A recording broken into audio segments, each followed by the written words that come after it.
The friction of the old, worn-out carpet against my forehead no longer felt like the purest act of devotion of my life, but like a physical weight sinking me deeper against the cold stone floor of the mosque here in Baghdad. It was late 2008, and the freezing evening air seeped mercilessly through the cracks of the high windows, mixing with that eternal smell of accumulated dust, dried sweat, and a persistent humidity that always seemed to float between the heavy marble columns. While my mouth mechanically recited the verses I had memorized before I could even reason, I felt a disturbing vibration in the center of my chest, a void that widened with every word pronounced. My fingers, intertwined under the heavy sleeves of my cleric's robe, trembled with an intensity I could not hide, and for the first time, the sacred phrases sounded like hollow echoes bouncing in a bottomless cave. It wasn't that I had stopped believing in the divine, but that I felt I was shouting toward a bronze sky that returned not even the slightest whisper of comfort, while outside the roar of electric generators and the constant fear of the city reminded me that death was always lurking around every corner. Before we continue, take a moment to subscribe to the channel, activate the bell so you don't miss any testimonies, and leave in the comments where you are listening from. It is very important to have you participating in this community. Now, let's get back to the testimony. That same night, after the last faithful had departed and silence returned to the streets of my neighborhood, I returned home with my shoulders heavy with a fatigue that was not physical. Zara had already put the children to bed, and the only sound in our small home was the creaking of old wood and the constant dripping of a faucet in the inner courtyard. I locked myself in the bathroom, the only place where I could ensure a moment of absolute privacy, and with trembling hands, I pulled out the small Bible in Arabic that Hassan had given me, wrapped in newspaper. The mere sight of the book sent a shiver down my spine. It was a forbidden object, a bomb that could destroy my position, my family, and my life in a second. I sat on the white-tiled floor, which felt like ice against my thighs, and lit a small oil lamp so as not to draw attention under the door. My eyes burned from exhaustion and smoke, but when I began to read the words of John about the light that shines in the darkness, I felt something inside my mind crack, as if a concrete structure that had protected me for decades began to give way under an invisible and sweet pressure. The water I splashed on my face after hours of secret reading failed to calm the fire that had broken out inside me. I looked at myself in the small, pitted bathroom mirror, barely illuminated by the moonlight coming through the skylight, and I did not recognize the man staring back at me. My eyes were bloodshot, and my beard, the symbol of my religious authority, weighed on me as if it were made of lead.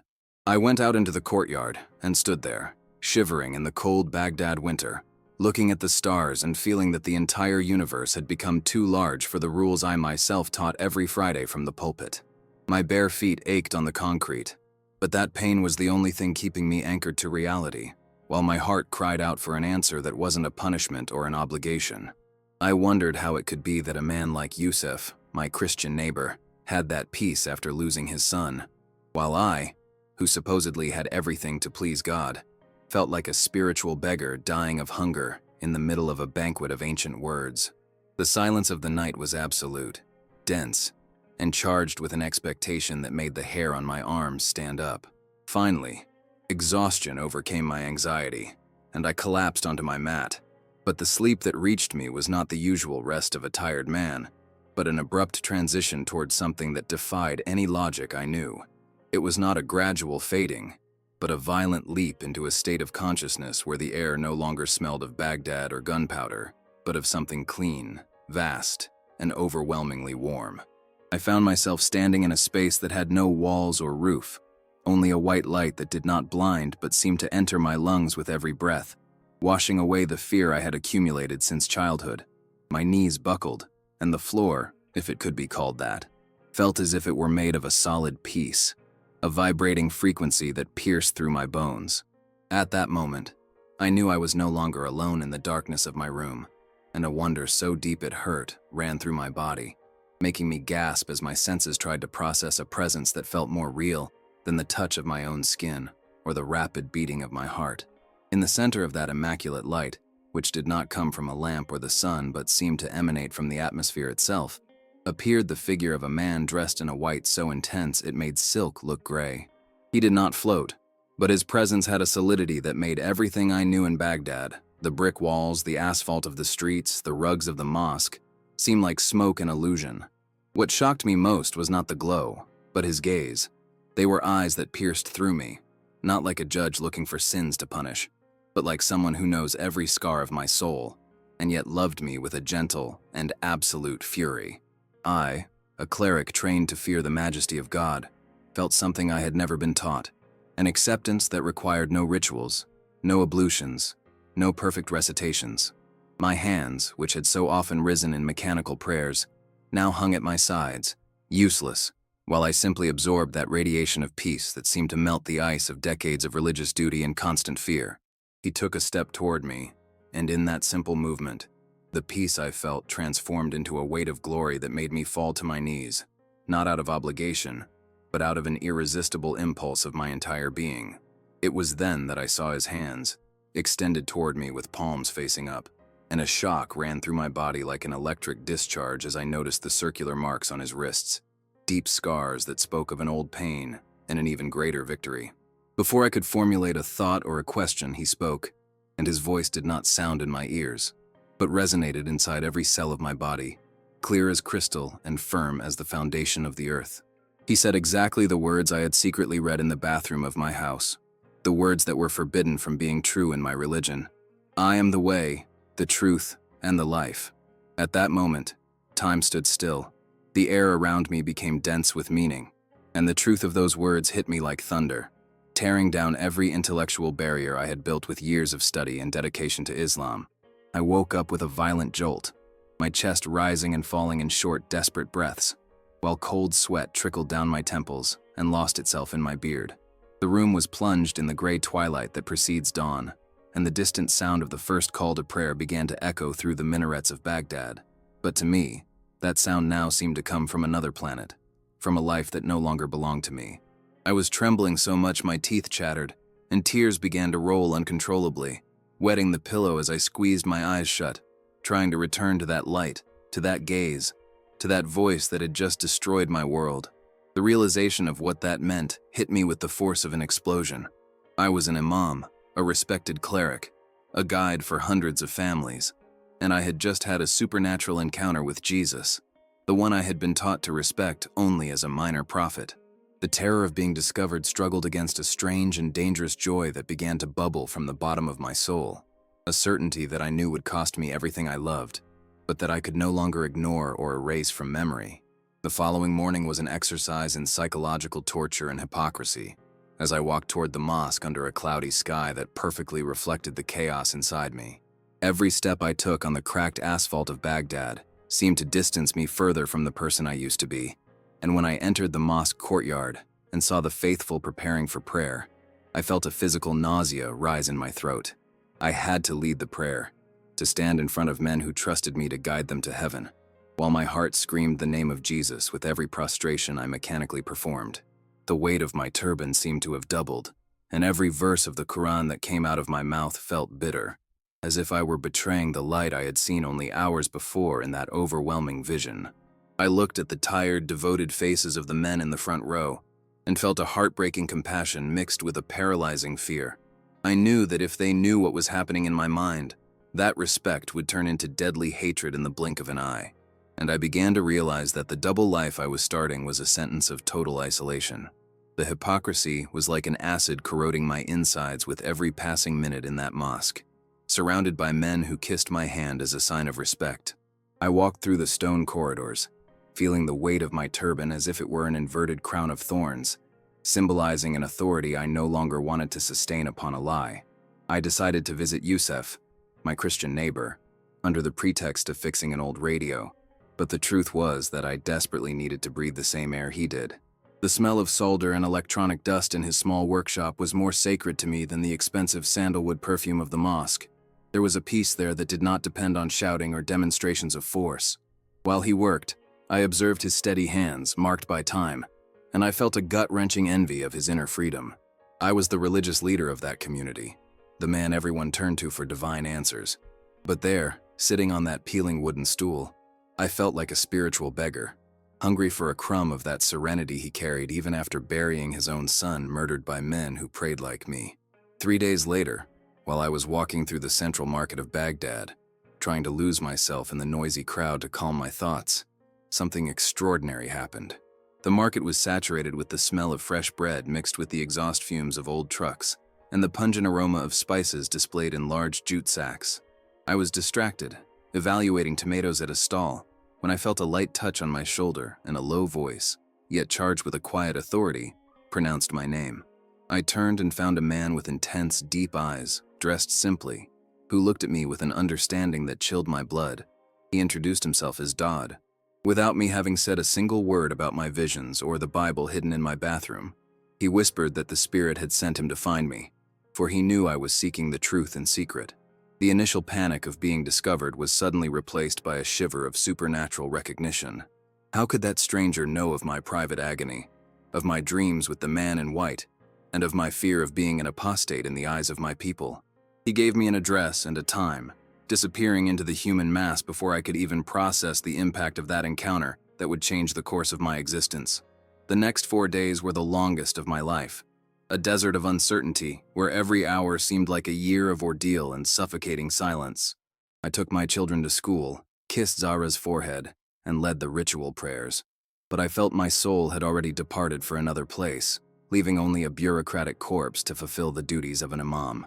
The internal conflict was so violent I could barely swallow the food my wife prepared with such care. The taste of lamb and rice felt like ashes in my mouth while I thought of the risk I was about to take. I looked at my children playing in the courtyard, and a knot of iron tightened in my throat, knowing that if I followed that path, I could be torn from their lives forever, labeled as a traitor and a madman. Dodd's voice echoed in my mind like a persistent bell, competing with the voices of centuries of tradition and the responsibility of keeping my family's honor intact before a society that does not forgive dissent. I spent sleepless nights listening to distant bombing and the barking of stray dogs, begging Jesus, the Jesus who visited me in the light, to give me the courage I knew I didn't possess on my own. Finally, Thursday arrived, and I left the house under the protective cloak of darkness, claiming an administrative meeting at the mosque that would never exist. Baghdad at night was a labyrinth of shadows and dangers, where every military checkpoint and every militia patrol made my heart hammer against my ribs like a caged bird. I walked through narrow alleys where trash accumulated, and the walls were riddled with bullet holes, scars of a war that never seemed to end, until I found the address Dodd had given me. The house was absolutely ordinary, a yellow brick building with a peeling iron gate that gave no hint of what was happening inside. I stood before that door for several minutes, hand suspended in the air, feeling the weight of my entire religious heritage pulling me back, whispering that I was making the biggest mistake of my eternity. But then, I remembered the scars on the wrists of the man in my vision, and the sweetness of his voice and curiosity for that unknown love was stronger than the dread of death. I knocked lightly, the metal sounding cold under my knuckles, and when the gate opened, I felt I was crossing an invisible border from which there would be no return, leaving behind the respected cleric to become a fugitive of the truth. Inside, the house was dimly lit, the air smelling of tea and damp stone. About 15 people were sitting in a circle on the floor, an image that immediately shocked me. Men and women together, something unthinkable in my religious circle. There was no hierarchy, no pulpit, only faces lit by the soft glow of a few candles. Dodd welcomed me with a look of deep peace and offered me a place among them. When they began to sing, a low and melodic sound in Arabic, I felt a vibration in the room I had never experienced in the mosque. It wasn't the thundering power of collective singing, but a tender intimacy that made the hair on my arms stand up. They sang of a love that sacrificed itself, and for the first time, I felt like a son being welcomed home instead of a servant waiting for orders. The prayer that followed was even more impactful. In the mosque, prayer was a ritual of precision, a series of positions and words that had to be perfect to be valid. There, people spoke to God as if he were sitting in the chair next to them. They used words of affection, cried, shared their daily struggles with a raw honesty that left me breathless. When one of them prayed for me, calling me our brother who seeks the light, a wave of heat began in my chest and spread to my fingertips. My skin felt electric, and the smell of the old floorboards seemed to vanish, replaced by a scent I can only describe as fresh rain on dry earth. I realized that, throughout all my years of study, I had never actually spoken to God. I had only recited scripts for a distant monarch. Afterward, they opened the book.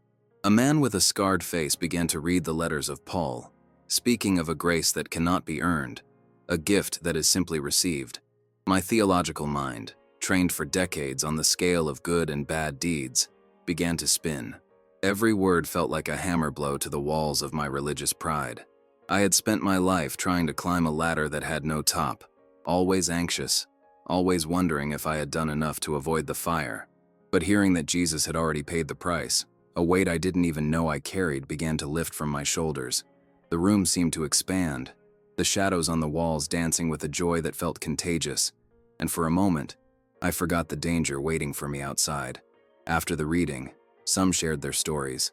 A woman told how she lost her children when she converted. A young man spoke of the beatings he endured. Yet, as they spoke of their losses, their eyes shone with a light that made the candles look dull. There was no bitterness in their voices, only a fierce and silent joy. I looked at the faces of these ordinary Iraqis who had found something more valuable than their own lives and felt a deep, painful desire to belong to this family of the persecuted. The smell of strong tea, the warmth of the bodies around me, and the shared vulnerability created a bond that seemed stronger than blood. I realized I was looking at the living evidence of the truth I had found in my dream, and the fear that had been my constant companion began to lose its grip on my heart. The way back home that night was like crossing an invisible tunnel between two worlds that could never touch. The streets of Baghdad looked the same as always. The smell of burnt oil, the metallic sound of noisy generators, and the dust settling over everything. But I was no longer the same man who had walked them hours before. When I turned the key in my door lock, the click of the metal sounded like a definitive sentence in the silence of the dawn. I entered the living room and saw Zara sleeping on the sofa, her veil slightly misaligned, waiting for me. A wave of guilt mixed with a painful tenderness hit my chest as I realized that every beat of my heart was now a silent betrayal of the world she represented. I looked at the portraits on the wall and at my children sleeping in the room next door, and the peace I had brought from that secret meeting began to be tested by a paralyzing fear that that light would eventually set fire to everything I had built. In the days that followed, the Bible hidden under my mattress seemed to emit a heat that I could feel through my skin whenever I lay down to sleep. I spent my afternoons in the mosque, surrounded by books of Islamic jurisprudence and scrolls of perfect calligraphy, but my mind was stuck on the words I read in the bathroom, under the dim light of a flashlight. I read about the good shepherd who gives his life for the sheep, and suddenly, the whole structure of obligations and rituals that I defended as a cleric felt like armor too heavy for a body that only wanted to fly. The logic of the cross, where God himself gave himself to suffer in the place of the guilty, destroyed the logic of the scales of deeds I had taught for years. I felt as if I were standing before a waterfall of fresh water, while still chewing the sand of an arid desert. The smell of the old Bible paper and the touch of its thin pages became my only real refuge in a life that now seemed like a low-quality theatrical performance. It was in the early hours of a Tuesday, sitting on that cold, white-tiled bathroom floor, that I finally stopped fighting the inevitable. I had my face in my hands, tears streaming through my fingers and wetting the pages of the Gospel of John, when a sensation of warmth began to rise up my spine, not like a fever, but like a liquid presence of love. There was no audible voice, but within my spirit, the resistance I had maintained for months simply dissolved. Like a dam breaking under the pressure of an infinite ocean, I whispered the name of Jesus for the first time with total surrender, asking him to take my life, my fears, and even my uncertain future into his scarred hands. In that instant, the weight I had carried on my shoulders since childhood, that desperate need to be perfect so as not to be punished, vanished so completely that I felt light, as if I were floating above the cold floor. Shortly after, Dodd's group organized my baptism in absolute secret, in an isolated house that had a large water tank in the inner courtyard for supply emergencies. The night was strangely silent, with the full moon illuminating the steam rising from the cold water, while the brothers watched the iron gate. When I entered that tank, feeling the thermal shock against my skin, my whole body seemed to vibrate with a sacred anticipation that no ritualistic prayer had ever provided. As I was immersed and heard Dodd pronounce that I was dying to the old self, the silence of the night was filled with an almost inaudible chant, a murmur of joy from the few present that seemed to come from all directions. I came out of that water short of breath, face wet and heart racing, feeling that every cell of my being had been washed of a filth I didn't even know I carried. I was a new creature, but now the danger of death ceased to be a distant possibility to become my constant shadow. Living that double life in the days following my baptism was like carrying burning coals hidden under my cleric's robe. With every step, every word I uttered in the mosque, I felt my soul burning with the weight of dissimulation. I stood in front of the men for the noon prayer, smelling the strong scent of sweat and incense that permeated the rug, but my mind was elsewhere, silently repeating the promises of Jesus, while my lips recited the verses of the Quran by pure reflex. I felt like an imposter, an actor on a sacred stage I no longer recognized as my own, and the cold sweat running down my back was not just from the Baghdad heat, but from the constant dread that someone might read the truth written in my eyes.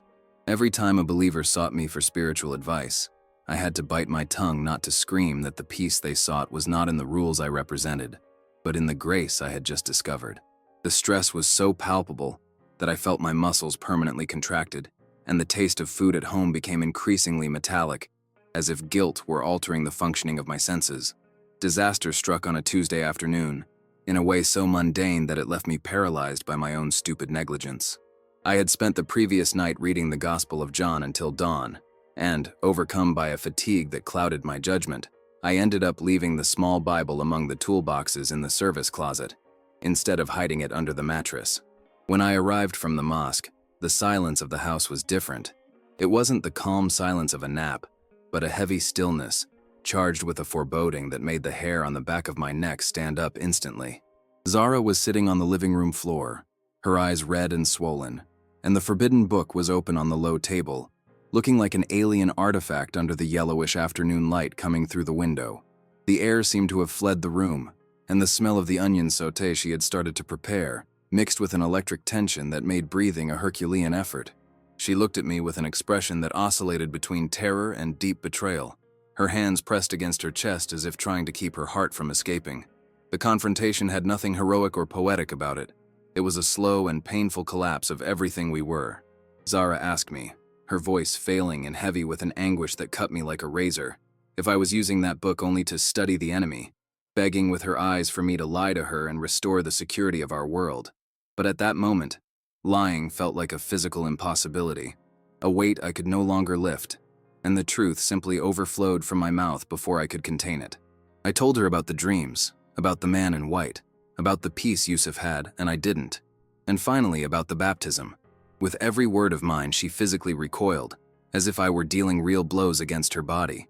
The wail that came from her throat when I finished was a sound I will never forget, a howl of ancestral pain that drew my children to the bedroom door, where they stood, watching with wide eyes of fear the end of the world they knew. My eldest son whispered the word kafir with a disgust that made me feel like a stranger in my own living room, a monster who had just devoured the family's honor.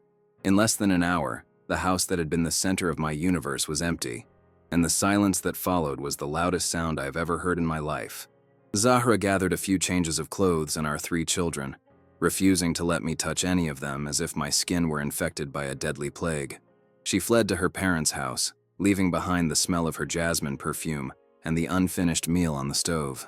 I sat on the cold living room floor, surrounded by the children's toys and the furniture we had chosen together, and felt the weight of loneliness crush me against the tiles. I had the Jesus I loved, but I had just lost the arms that embraced me every night, and the pain of being the villain in the story of those people was an agony that no theology could explain. I cried until my eyes burned, and my throat was dry as desert sand, begging the God I now called Father not to let me collapse in that absolute darkness, while the sun set over Baghdad and the shadows of my new life began to lengthen threateningly. The news of my conversion spread like black smoke through the alleys of Baghdad, and the effect was immediate and devastating. The next day, when I went out to get bread, the baker who greeted me with a smile and a warm salam every day simply turned his back, focusing obsessively on the dough he was kneading, as if I had become invisible.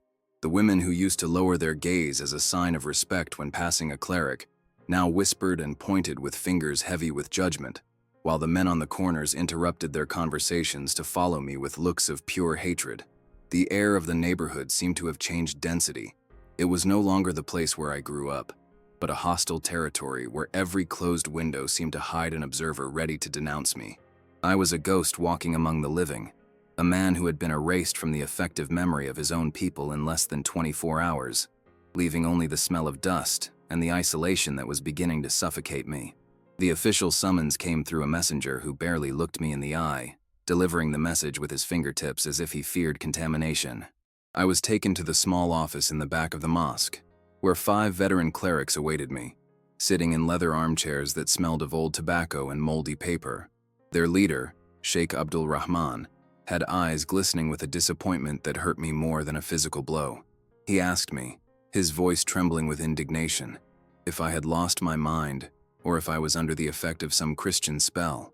I tried to speak of the light and peace I found in Jesus, but my words seemed to hit a granite wall, bouncing back like meaningless sounds in that environment saturated with tradition and dogma.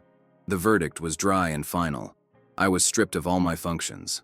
My blood was now considered halal, permitted to be shed by any believer, and I was no longer welcome under the roof of any house that honored Islam. The attack happened when night fell heavily over the city, bringing a silence charged with threat. I was sitting in the dark of my now empty living room, listening to the sound of crickets and the distant motorized rumble of a military convoy, when the first brick shattered the front window. The sound of breaking glass was like a gunshot in the silence of the house, followed immediately by shouts from young men I myself had taught in religious school months before. "Murtad! Traitor!" they screamed, and I could smell the acre scent of kerosene being thrown against my iron gate, while the flames of torches danced on the cracked walls.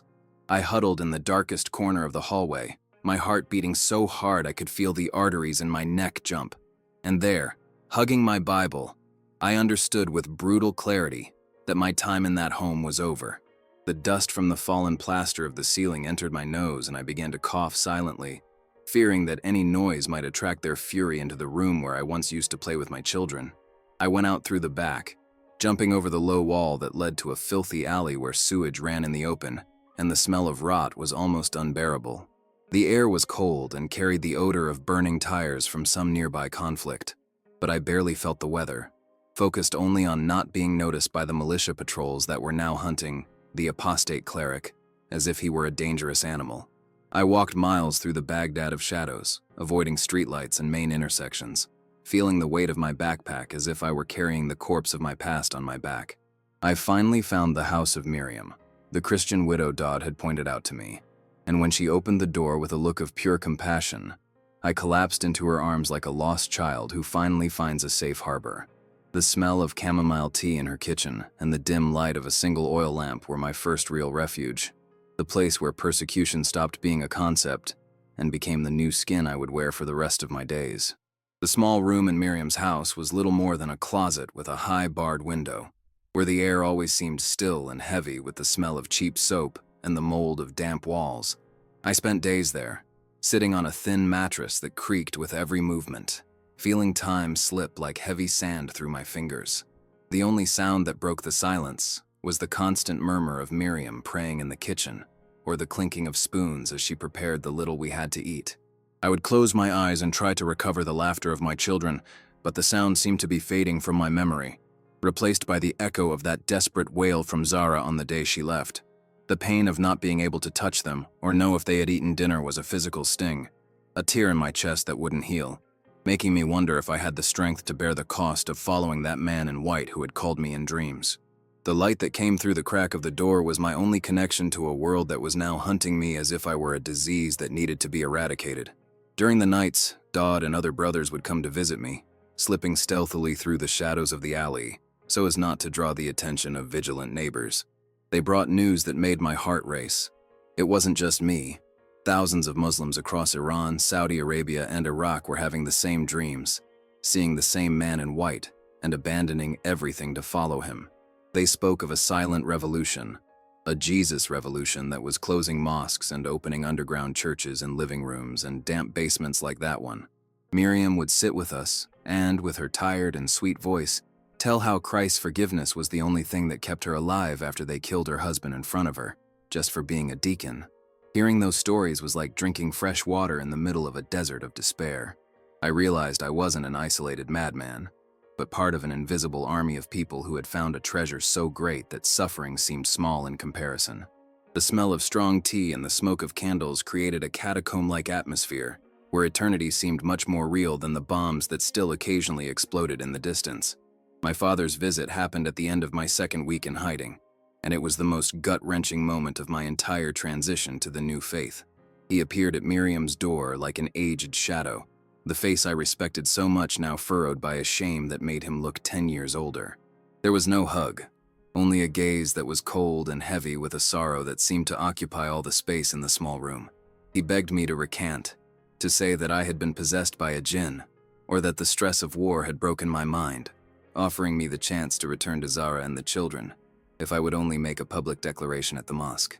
As he spoke, the smell of his usual tobacco smoke brought back memories of a protected childhood, but I knew that protection was based on a lie I could no longer sustain. Refusing the request of the man who gave me life was like tearing a piece of my own body without anesthesia. I saw tears roll down his white beard, and when he left without blessing me, I felt that a part of me died definitively there, on the worn floor tiles of Miriam's house. We realized I could no longer stay in Baghdad, as the malicious siege and pressure from my own family were making Miriam's hideout a dangerous target for her too. The plan was to take me north, to a region where the Christian presence was older and religious control less suffocating, but the journey was a labyrinth of risks. We left in the middle of the night in an old car that smelled of leaking gasoline and moldy upholstery, with me huddled in the back seat under a pile of heavy, dusty blankets. Every time the driver slowed down for a military checkpoint, my heart beat against my ribs as if it wanted to escape, and cold sweat soaked my shirt as I heard the harsh voices of the soldiers outside. I looked through the gaps in the blanket at the yellow lights of Baghdad being left behind and felt a terrible nausea. I was fleeing my city, my history, and my language to become a stranger in my own land. But in the depths of that darkness, the marks on the wrists of the man in my vision seemed to glow in my mind, giving me the certainty that, although I was losing my earthly home, he was taking me to a place where I would finally belong completely. I arrived in northern Iraq on a morning where mist crawled through the valleys like a damp sheet, hiding the mountains that looked like silent sentinels watching my arrival. The air there had a different weight. It was thinner, colder, and carried a smell of pine and wet earth that contrasted brutally with the odor of sulfur and exhaust that permeated every pore of my skin in Baghdad. I was welcomed by a Kurdish family of secret believers, people whose ancestors might have heard the same prophets I was now studying with such thirst. Their house was made of rough stone, and the interior smelled of mountain herbs and freshly baked bread, an aroma that for a moment made me forget I was a fugitive with a price on my head. Sitting in that simple kitchen, while the mother of the family served me dark, steaming tea without asking me a single question about my past as a cleric, I felt that the ground beneath my feet was no longer made of quicksand and lies, but of an ancient and unshakable rock that welcomed me in my weariness. My new routine required a physical transformation I never imagined enduring. My hands, which once only flipped through scrolls and held prayer beads, were now covered in calluses and deep cuts from carrying wood and stones in construction sites. I started working as a laborer, an anonymous man with a fake name who disappeared in the dust of construction sites under the relentless sun that, even in the north, punished the shoulders. The exhaustion at the end of the day was absolute, a pain that throbbed in the bones and prevented me from even thinking. But there was a strange holiness in that sweat that I never found in the pulpit of the mosque. In my old world, I was honored and served, but my heart was dead and buried under layers of religious pride. Here, I was a nobody, a manual worker with a hunched back, but I felt more alive and connected to the divine than in all my years of theological studies. Sharing an olive and a piece of pita bread with other workers, looking into their eyes and seeing the same hunger for hope that consumed me, became my true ministry, a silent worship performed among bricks and cement. It was in this anonymity that I began to realize the monumental scale of what was happening around me, something that international news ignored, but that the streets whispered with an electric urgency. I met an Iranian man who had crossed the border fleeing the same shadows as I, and he told me, between sips of bitter coffee, that in his country tens of thousands of mosques were closing because people simply stopped going. He spoke of millions of Muslims who, tired of oppression and ritualistic emptiness, were finding Jesus through dreams and secret radio broadcasts. forming a network of light that stretched from Tehran to Cairo. Hearing that made me cry openly in the middle of a dusty square. I wasn't an isolated mistake or a statistical anomaly. I was part of a 2,700-year-old biblical promise that was taking on flesh and bone before my eyes. The way from Egypt to Assyria was being paved not by political treaties, but by the calloused feet of thousands of converts who, like me, had exchanged the security of a state religion for the dangerous and glorious freedom of a real relationship with the Messiah. However, the pain of losing my family remained like an open wound that throbbed whenever the silence of the night became too heavy, a constant reminder of the blood price that truth demands. I still saw the faces of my 3 children in every child that crossed my path on the street, and Zara's name was a sigh I involuntarily released before I could fall asleep on my straw mattress. I learned that the narrow way Jesus spoke of is not a poetic metaphor, but a real trail through thorns that tear the skin and the ego, leaving behind everything we thought was essential. Grace, which I once despised as a simplistic and corrupted idea, became the very oxygen that kept me on my feet when loneliness threatened to suffocate me in those cold nights of voluntary exile. I no longer had the status of imam, nor the comfortable house, nor the respect of the Baghdad community, but I possessed an unshakable certainty that my name was written in the heavens by someone who loved me enough to seek me out in the ruins of my own religiosity. Every scar on my hands and every night of fear was worth the moment I understood I was no longer a slave to a distant master, but a beloved son of a present father. The basement where we gathered on that last night in the north was a claustrophobic space that smelled of packed earth, stored garlic, and the warm breath of nearly 50 people squeezed between creaking wooden beams. The ceiling was so low I felt the pressure of the structure over my head, and the only light came from 3 kerosene lamps that made giant shadows dance on the uneven walls. There were Iranians, Kurds, Arabs, and Turkmen there, all breathing the same stifling air, united by a silence that vibrated with an electricity I never felt in any large public celebration in Baghdad. There were no musical instruments, only the sound of whispers in different dialects that seemed to merge into a single melody of total surrender. I looked at those calloused hands, those faces marked by fatigue and persecution, and I felt that the asphalt of cities and the steel of weapons were merely smoke before the solidity of that invisible presence that enveloped us. At that moment, Isaiah's prophecy about the highway linking the nations was no longer an ancient text on yellowed paper, but something I could touch with my fingertips, a physical reality being woven right there, in that dark hole under the earth. The praise began as a breath, a collective murmur that rose from the floor and seemed to vibrate inside my own ribcage, making my heart beat at a rhythm I couldn't control. They weren't rehearsed songs, but groans of souls that had found their owner, a sound that seemed to tear the veil between time and eternity.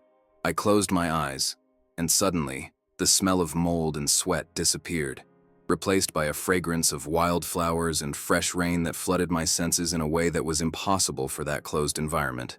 I felt a warm hand rest on my shoulder, but when I opened my eyes to see who it was, everyone had their hands raised, distant from me, and yet the heat continued there, rising up my neck and cleansing every residue of fear or doubt I still carried. The realization that God was not just listening to us, but inhabiting our own oxygen, made my legs weaken, and I sat on the dirt floor, crying not from sadness, but from a wonder that no human logic could ever explain or contain. Suddenly, the room was filled with a silence so absolute that the sound of my own blood rushing through my veins felt like thunder.